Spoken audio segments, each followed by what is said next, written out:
Hey guys, I just wanted to post another video because I definitely did not post one yesterday.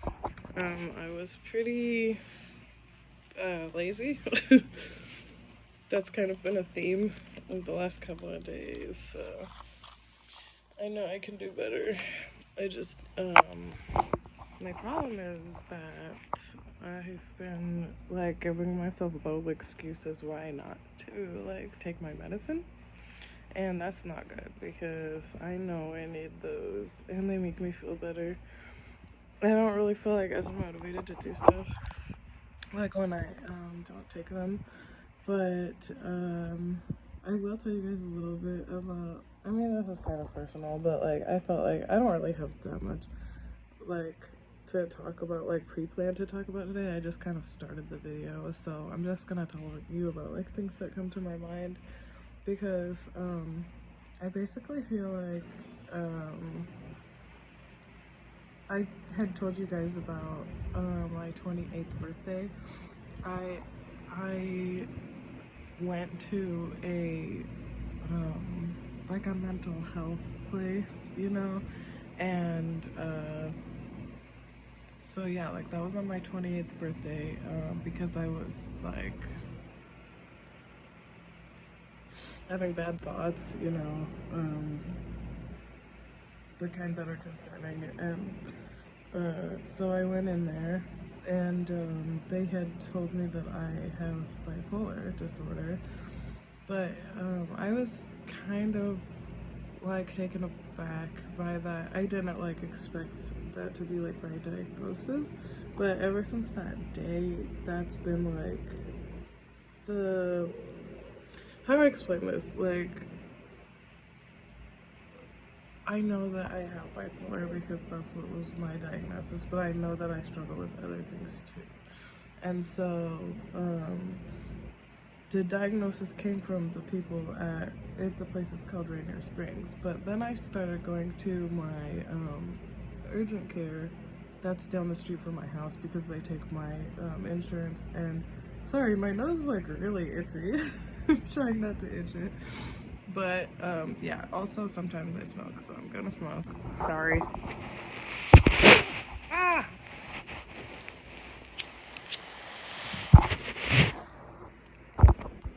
Anyway, when I went to the place that I go, the urgent care, that's where like my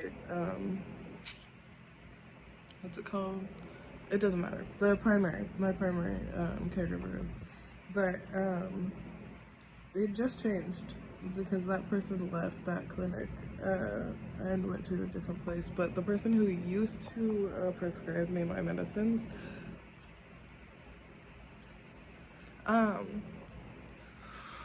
I kind of did research on my own.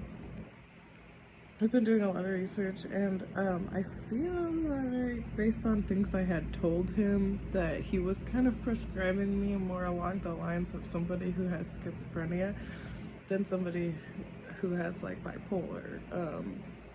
So, and you know, I might have, you know, some schizophrenic traits. I will say that I had a rough patch right before I actually found myself in Rainier Springs on my birthday. I had been having some hallucinations, which were really scary, but I kind of kept them to myself. I didn't really tell anybody that it was happening, except at the time my partner, who kind of downplayed it, like that's due to lack of, you know, lack of sleep or when you smoke weed and things like that. But I felt it coming on more as I was more stressed out. Like, I can tell you guys a couple of just really quick examples. Like, one time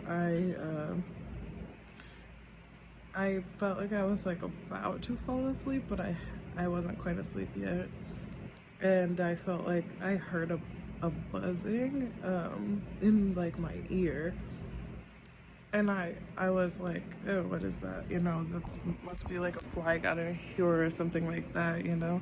And then I I felt like on my face and didn't feel anything, but then I like saw a big, really, really big bee, like not a bumblebee, but like a wasp type of deal.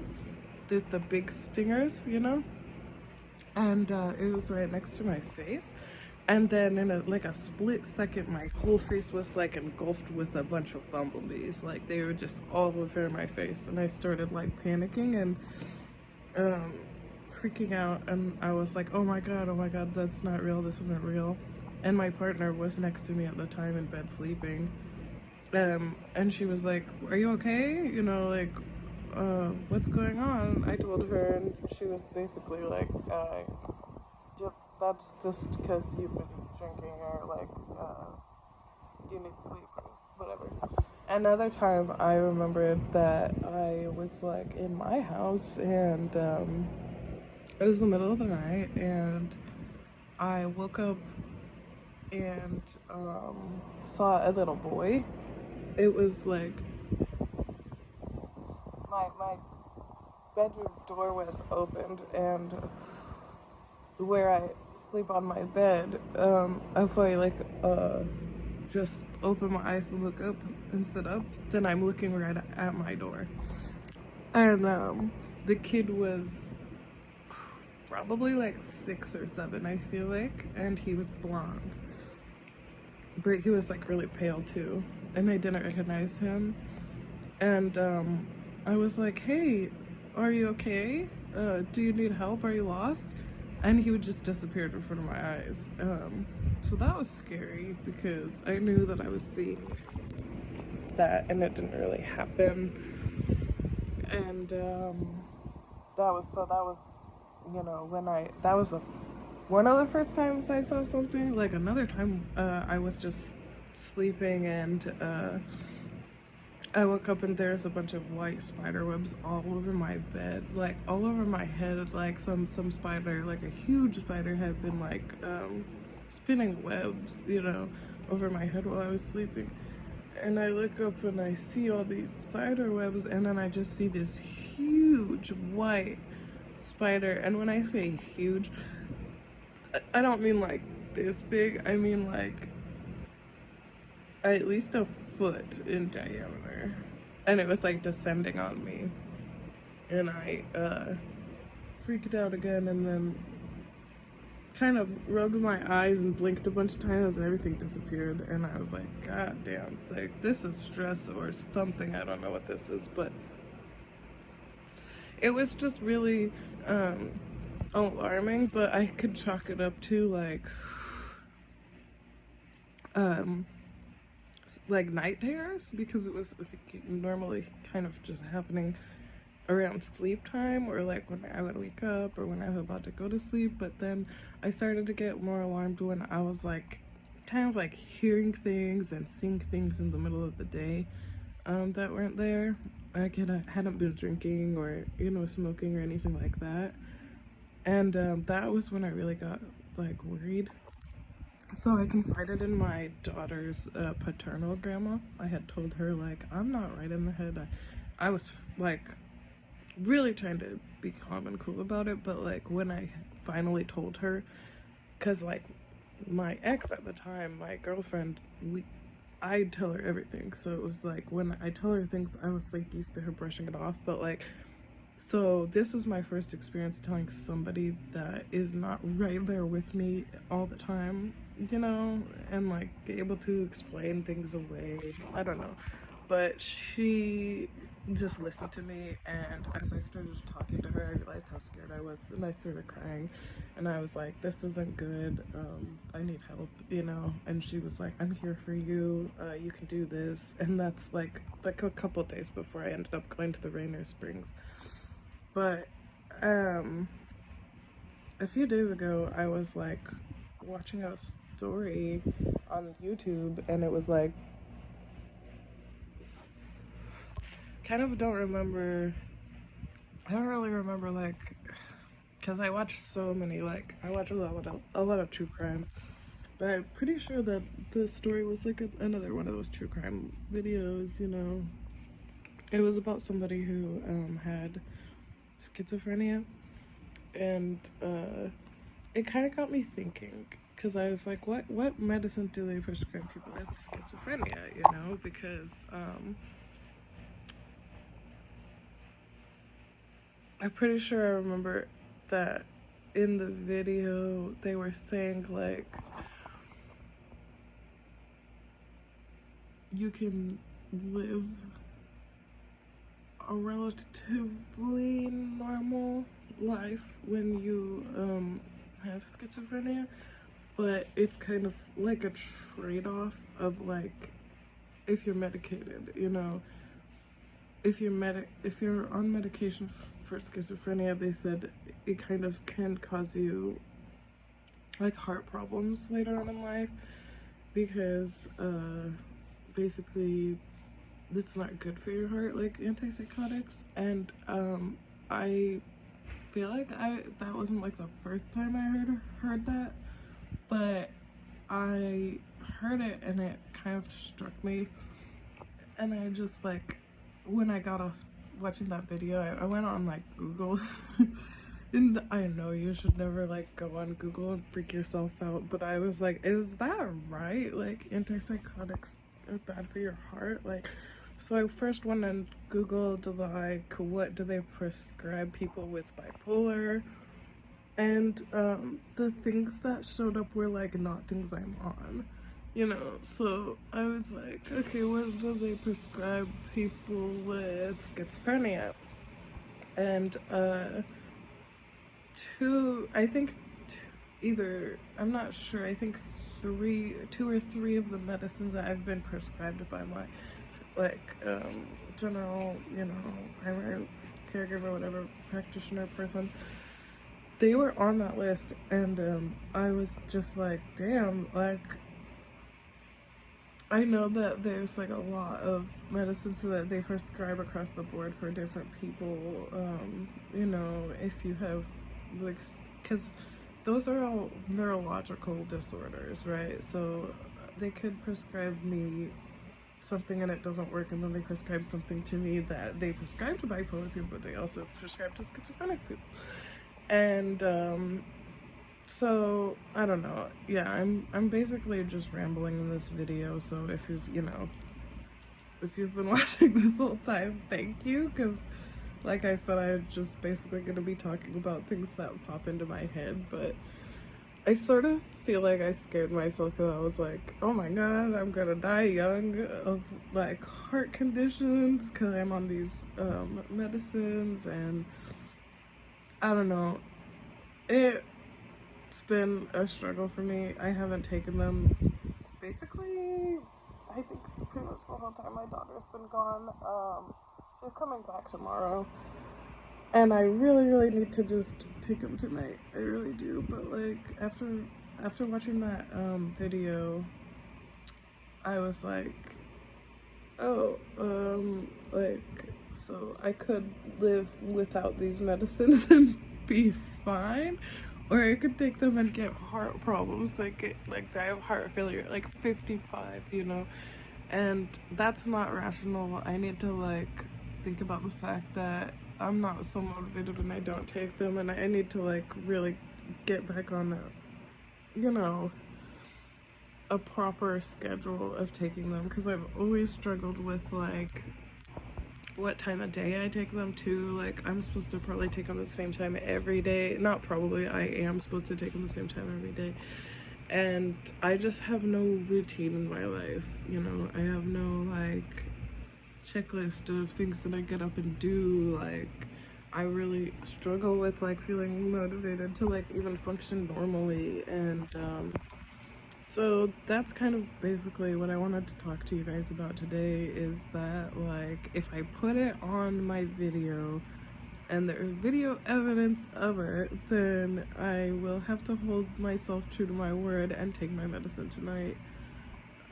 Because I've been sitting here, like, talking about how I need to be a better person and make like positive changes in my life, but I can't just sit and talk about it and like not do it, because then I'm just a big hypocrite. And there's a lot of people that I like know are in the world who are struggling with so much more worse than I am. Like, at least I have a roof over my head, I have a beautiful daughter, I have people who care about me, I have good friends, you know, that want to see me do well in life. And I just I keep thinking how I'm not strong if I like just lay down and let the world defeat me. Like, I had a friend one time, a long time ago. She was pretty much a mentor to me. She was really a nice older lady. I think she was around in her 80s.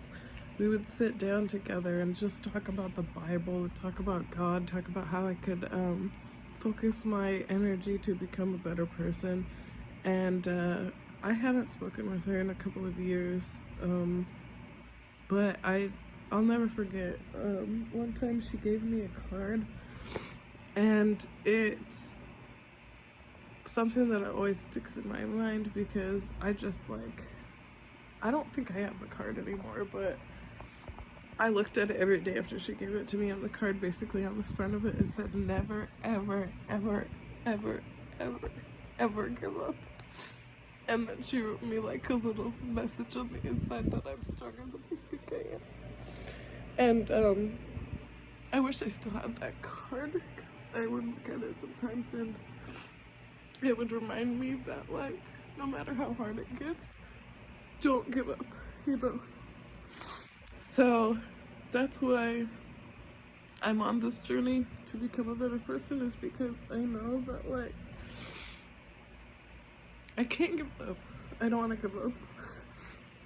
But I know that, like, I need to do better too. I need to get up and take my medicine. I need to find some sort of daily routine that I can stick to. I need to make myself like a little list of things that I can start working towards, because it takes just like little steps to get to where you're going. Nothing happens overnight, right? So oh, I didn't mean to cry.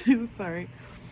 I just I feel like life is only up from here, and other people have struggled and been better off than me. You know, like, people have dealt with bigger trials in their life.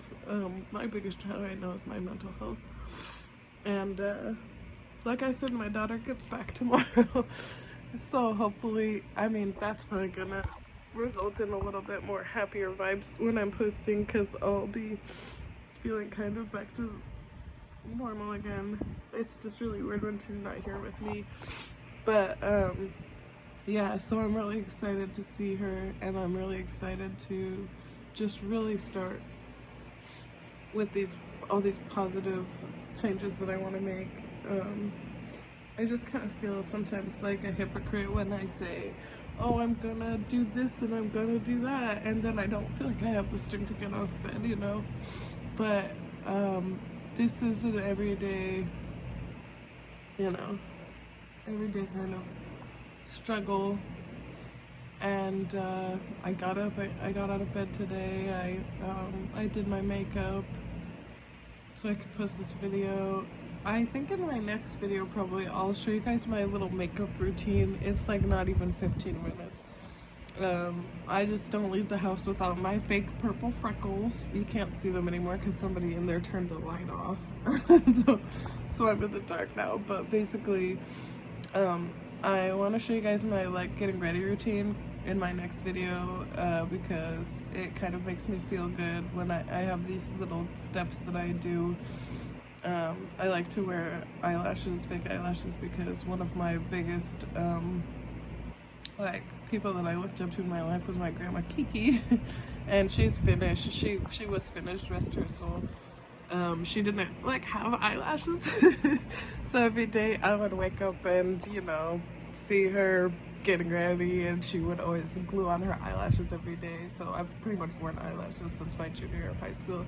I have a lot of people telling me all the time, oh, you don't need to wear eyelashes, you look so pretty without them. But I'm like, that's part of my daily routine. Like whenever I'm gonna go out and look good about and feel good about myself, you know, I put on my eyelashes because that's how I feel close to my grandma Kiki. Like she had them on every day of my childhood, and she was just such a boss of a person. She never stopped being proud of me, and she always told me I was her drop-dead gorgeous granddaughter. I miss her every single day, and I lost her in 2019 in May, so she didn't really have to see the crazy hustle and bustle of the COVID, so that's kind of a little bit of a blessing, because she never had to go through the craziness of COVID, and but yeah, I miss her all the time, and I wonder if she would still be proud of me if she was here now. But wow. Yikes. I don't want to cry anymore. I just want to, I did my makeup, and it's getting dark. You guys can almost not even see me anymore, so I'll just cut the video now. But thanks for listening to another ramble. You know, if you want to put something in the comments, like, you got this, girl. I love to hear from you guys, because I can do this, I just need to find the strength within. And like I said in like one of my first videos, I don't post these just to be seen by other people. I post these to keep myself accountable. So like, even if nobody watches them, I'm gonna still keep posting them, because it's part of my journey, it's part of my healing process. Just trying something new, you know. And I would encourage all of you to go out there and do that thing that you were afraid to do, because I'm clearly not like good on a camera. I'm sitting here rambling. I feel like I'm not like the type of person that people want to like log in and see every day. Like I said, it's more for me. So when I get those views and I get those comments saying, you know, I'm here for your journey, those like really mean a lot to me. You guys, your support, it just means a lot. So thank you. If you know, if you're watching, these videos, they're not like structured, they're not planned out. I'm doing this on like a little iPhone, you know. I just hope that as I get better, my videos will get better, and I'll have that as to look back on, you know what I mean? So yeah, I'm gonna end the video here and try to keep my chin up. Look forward to seeing my daughter tomorrow, and I hope all of you can keep your chins up too. Try to take care of yourself, and you know, like, just try to reflect, try to evaluate things, because you might spend your whole life wondering why you feel a certain way, but if you don't sit and like think, okay, what can I do to fix it, then you're just always gonna feel like that, you know, and be miserable. But yeah, I'll just leave it at that. Take care of yourselves, you guys. I'll try to do the same, take my own advice and be better, and just also not be so hard on myself. I'm going to take my medicine tonight, I promise myself and all of you. Thank you for listening, and I'll see you in the next one.